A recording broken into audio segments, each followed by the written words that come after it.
October, the day of Yom Kippur, the phone rang at the home of Israel's military chief. General David Elazar.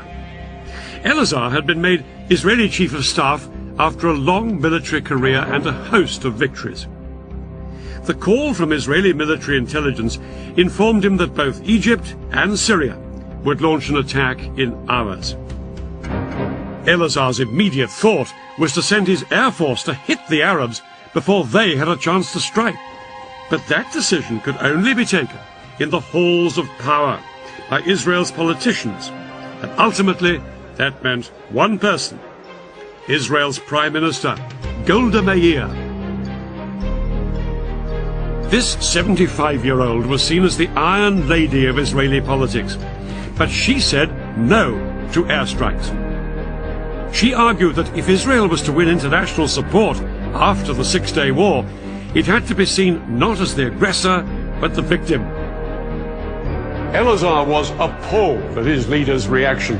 He was only given permission to mobilize a fraction of the reservists he needed, and yet, within a few hours, his country would face invasion on two fronts. Egypt and Syria were poised to launch their attack.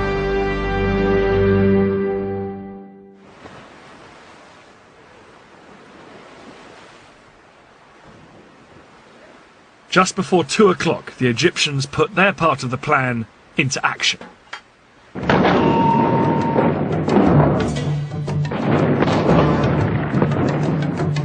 Their assault across the canal on the forts of the Bar Lev line was such a momentous event in Egyptian history, it was later restaged for the cameras.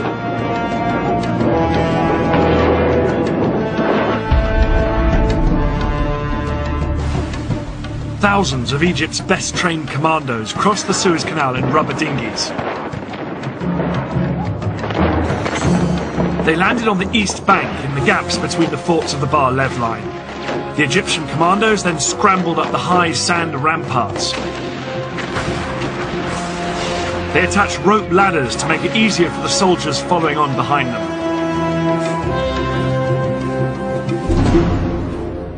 Behind this first wave were 100,000 Egyptian infantry and more than 1,000 tanks waiting to cross the canal, but the biggest obstacle to them were the giant sand ramparts on the Israeli side. These were as much as 60 feet in height. It was impossible for the Egyptian tanks and heavy artillery to climb up and over them. The Egyptians experimented with using dynamite to blow holes in them, but this was found to take far too long. But then one junior engineer officer had a flash of genius. He suggested using high-pressure hoses to blast the ramparts with water from the canal.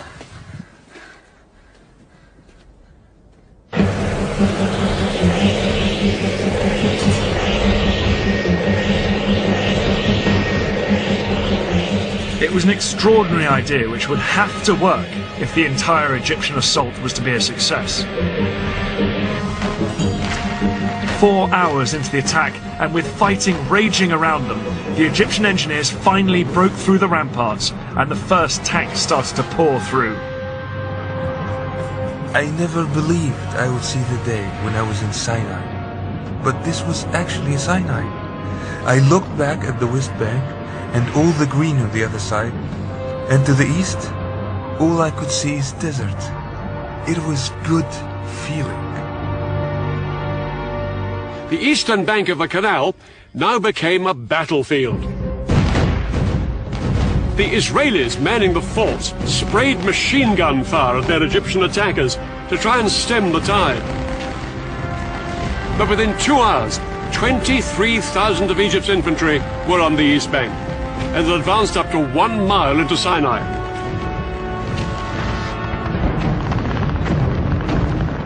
The fort was surrounded by Egyptian forces and was under constant fire.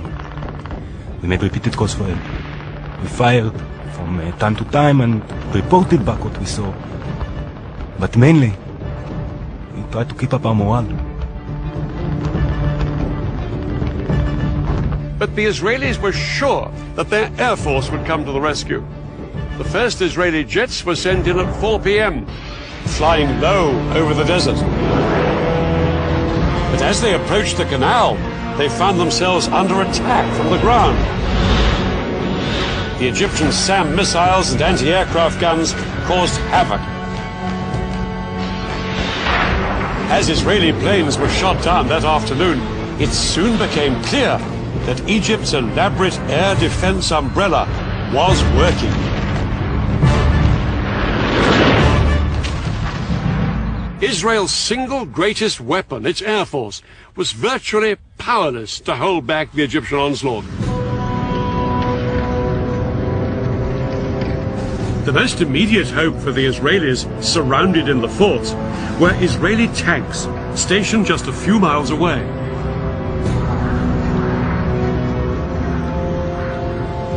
The Israeli tanks raced towards the canal. They thought they'd throw the Egyptians back as easily as they had done in 1967. But as they got closer, they found themselves coming under attack from a weapon they'd never faced before. The Saga missile. This Soviet-made weapon was specifically designed to punch through the thick metal armor of tanks. Yet it was small enough to be carried onto the battlefield in a backpack. Unlike bigger anti-tank guns, the Saga could be set up in moments. This lightweight piece of kit was made all the more lethal because the missile could be steered onto its target. 1973, the Saga was turning the Sinai into a tank graveyard. The tanks, which were the pride of Israel's army, were being destroyed by Egyptian infantrymen. Israel had begun the war with around 300 tanks in Sinai. By the end of the first 36 hours, they'd lost approximately half of this number.